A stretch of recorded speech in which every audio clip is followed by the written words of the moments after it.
Hello, my lovely student. This is Mansi, and today I am going to teach you your class first new NCERT English Mridang's chapter number 2 of Unit 2.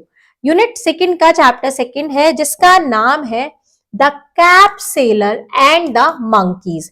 एक cap seller मतलब टोपियां बेचने वाला और and the monkeys और बंदर.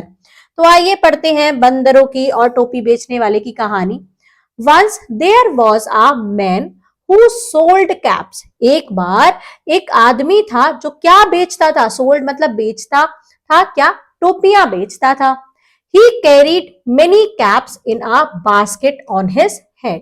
वो बहुत सारी कैप्स को कैरी करता था, उठा के ले जाता था. उसके सिर पर एक बास्केट होती थी और उस बास्केट में बहुत सारी टोपियां होती थी और उसको अपने सिर पर रख कर ले जाता था. He was a cap seller. वो टोपी बेचने वाला था. आगे देखते हैं. One day, एक दिन, he slept under a tree. Slept, sleep की पास्ट फॉर्म होती है बच्चों. तो वो कहां सो गया एक दिन? एक पेड़ के नीचे. अंडर मतलब नीचे, एक पेड़ के नीचे वो सो गया. There were monkeys on the tree. और वहां पर उस पेड़ पर क्या थे? There were monkeys. बहुत सारे बंदर थे उस पेड़ पर. They came down from the tree. वो नीचे आए. जब वो सो गया कैप सेलर तो वो came down मतलब नीचे आए. कहां से? उस पेड़ से नीचे आए.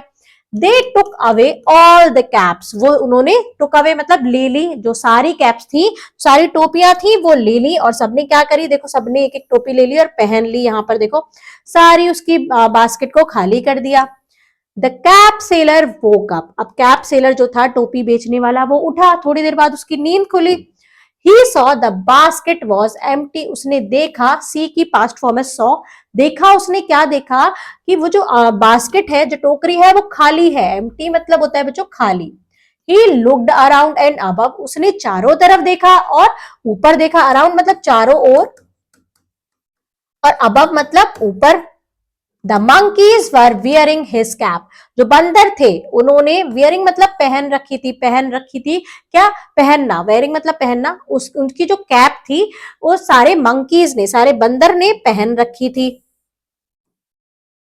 What do you think the cap seller would do now? अब आपको क्या लगता है कि उस कैप सेलर ने क्या किया होगा? तो आप अपना कमेंट सेक्शन में आंसर बताइएगा मेरे बताने से पहले वीडियो पॉज करके. उसके बाद आगे देखते हैं. तो कैप सेलर ने क्या किया? शुक मतलब हिलाया. किसको हिलाया? अपनी मुट्ठी को. फिस्ट मतलब होता है मुट्ठी. अपने हाथ की मुट्ठी बनाई और उसको हिलाया. They also did the same. तो जो वो मंकी थे उन्होंने भी सेम किया. जैसे उस आदमी ने किया ऐसा ही उन्होंने किया. The cap seller scratched his head. अब कैप सेलर ने स्क्रैच मतलब अपना सिर खुजाया. तो क्या किया? The monkey did the same. तो मंकी ने भी अपना सिर खुजाया, मंकी ने भी सेम किया. The cap sailor had an idea. अब कैप सेलर को आइडिया आ गया कि वो कैसे अपनी कैप लेगा. He took off his cap. उसने अपनी कैप उतारी. जो उसने कैप पहन रखी थी वो उतारी. And threw it. थ्रो का पास्ट फॉर्म है थ्रू और फेंक दिया. अपनी कैप को उतारा और फेंक दिया.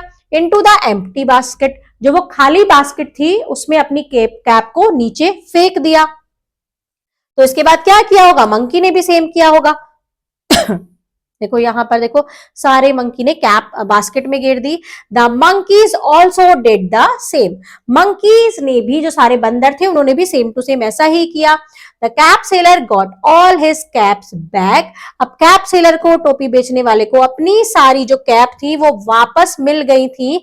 And went away happily. और वो खुशी खुशी, हैप्पीली मतलब खुशी खुशी चला गया. वहां से आगे चला अपनी कैप बेचने. तो बच्चों यहां पर आपका ये चैप्टर होता है कंप्लीट. मिलते हैं हम नेक्स्ट चैप्टर में नई वीडियोस में नए चैप्टर के साथ. तब तक के लिए bye bye and thank you.